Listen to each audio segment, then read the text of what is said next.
ഇപ്പോൾ UAE visiting visa കിട്ടുന്നുണ്ടോ? എന്തൊക്കെയോ കാര്യങ്ങളൊക്കെ കേട്ടിരുന്നു. അതുണ്ട്. അതെന്താ പ്രശ്നം എന്ന് വെച്ച് കഴിഞ്ഞാൽ UAE വിസിറ്റിംഗ്സ് ഒക്കെ ഇപ്പൊ ഒന്ന് സ്റ്റോപ്പ് ചെയ്ത് വെച്ചിരുന്നു. എന്താ വെച്ച് കഴിഞ്ഞാൽ ഫുള്ള് റീസൺ ആയിരുന്നു ഉണ്ടായിരുന്നത്. അപ്പൊ എന്താ വെച്ചാൽ കാരണം പറഞ്ഞിട്ടെന്ന് വെച്ച് കഴിഞ്ഞാൽ ഹോട്ടൽ ബുക്കിംഗ് അതേമാതിരി റിട്ടേൺ ടിക്കറ്റ് വെച്ചിട്ട് സബ്മിറ്റ് ചെയ്തിട്ടില്ല എന്നുള്ള കാരണത്താലൊക്കെ ആയിരുന്നു റിജക്റ്റ് ആയിരുന്നത്. ഇപ്പോ എന്തൊക്കെ ഡോക്യുമെന്റ്സ് വേണമെന്ന് വെച്ച് കഴിഞ്ഞാല് പാസ്പോർട്ടിന്റെ ഫ്രണ്ട് ബാക്ക് ഫോട്ടോ പഴയത് അതേപോലെ തന്നെ. പിന്നെ എക്സ്ട്രാ ആയിട്ട് എന്ത് ചെയ്യണമെന്ന് വെച്ച് കഴിഞ്ഞാല് ടിക്കറ്റ് റിട്ടേൺ ടിക്കറ്റും ഹോട്ടൽ ബുക്കിംഗ് കൂടി നമ്മൾ കാണിച്ചു കഴിഞ്ഞാലേ നമുക്ക് എന്ത് ചെയ്യാൻ പറ്റുള്ളൂ, വിസ അപ്രൂവ്ഡ് വരുന്നുള്ളൂ. നമ്മൾ റിജക്റ്റ് ആവുകയാണെങ്കിൽ അതിന്റെ പേയ്മെന്റ് നമുക്ക് റീഫണ്ട് കിട്ടാൻ ചാൻസ് ഉണ്ടോ? അത് ആദ്യം അതായത് ദുബായ് വിസ സ്റ്റാർട്ട് ചെയ്ത സമയത്ത് തന്നെ ഇതാണ്, അതായത് റിജക്റ്റ് ആയി കഴിഞ്ഞ് കഴിഞ്ഞാൽ പേയ്മെന്റ് നമുക്ക് കിട്ടൂല.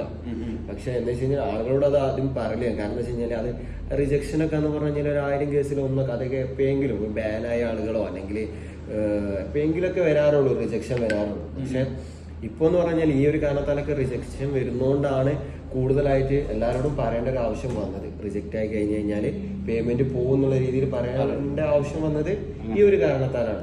നോർമലി എല്ലാ വിസക്കും ഇപ്പോൾ ഓൾമോസ്റ്റ് ഒരു ഏത് രാജ്യത്തോടുള്ള വിസ കാണുന്നുണ്ടെങ്കിലും റിജക്റ്റ് ആയി കഴിഞ്ഞ് കഴിഞ്ഞാൽ ഫുൾ എമൗണ്ട് പോകും. അപ്പൊ അതുകൊണ്ടെന്ന് വെച്ച് കഴിഞ്ഞാൽ നമ്മൾ എല്ലായിടത്തും അഡ്വാൻസ് പേയ്മെന്റ് വാങ്ങുകയാണ് ചെയ്യുന്നത്. അപ്പോൾ നോർമൽ കേസ് ആണ് ശരിക്കും പറഞ്ഞാൽ ആദ്യമുള്ള റൂളാണ് അത്. പക്ഷെ ഇപ്പൊ കൂടുതൽ റിജക്ഷൻ വരുന്നതുകൊണ്ട് ഒന്നും കൂടി എല്ലാവരോടും പറയുക എന്നുള്ളത് മാത്രമേ ഉള്ളൂ. അപ്പോൾ നമ്മളിപ്പോൾ നോർമലി ഇപ്പോൾ അപ്ലൈ ചെയ്താൽ എത്ര ദിവസം പിടിക്കുന്നുണ്ടത്? ഇപ്പോൾ നോർമലി എന്ന് വെച്ച് കഴിഞ്ഞാൽ ഒരു 1-2 വർക്കിംഗ് ഡേയ്സ് തന്നെയാണ് പിടിക്കുന്നത്. പക്ഷെ എന്താ വെച്ച് കഴിഞ്ഞാൽ ഇപ്പൊ നമ്മൾ അപ്ലൈ ചെയ്യുമ്പോൾ ഒന്ന് നോക്കിയിട്ടും കണ്ടിട്ട് നമ്മൾ എന്തെങ്കിലും അപ്ലൈ ചെയ്യണുള്ളൂ. ചില കേസ് എന്ന് വെച്ച് കഴിഞ്ഞാൽ നമ്മൾ പെൻഡിങ് വെച്ചിട്ടൊക്കെ ചെയ്യുന്നുള്ളൂ. ഇൻ കേസ് റിജക്ഷൻ വന്നു കഴിഞ്ഞാൽ എന്നുള്ളൊരു കൺസെപ്റ്റിൽ നോക്കിയിട്ട് ഇങ്ങനെ കുറച്ച് ഡോക്യുമെന്റ്സ് ഇങ്ങനെ അപ്ലോഡ് ചെയ്യുന്നേ ഉള്ളൂ. ഒരു 2-3 വർക്കിംഗ് ഡേയ്സ് മാക്സിമം നമ്മൾ പറയുന്നത്.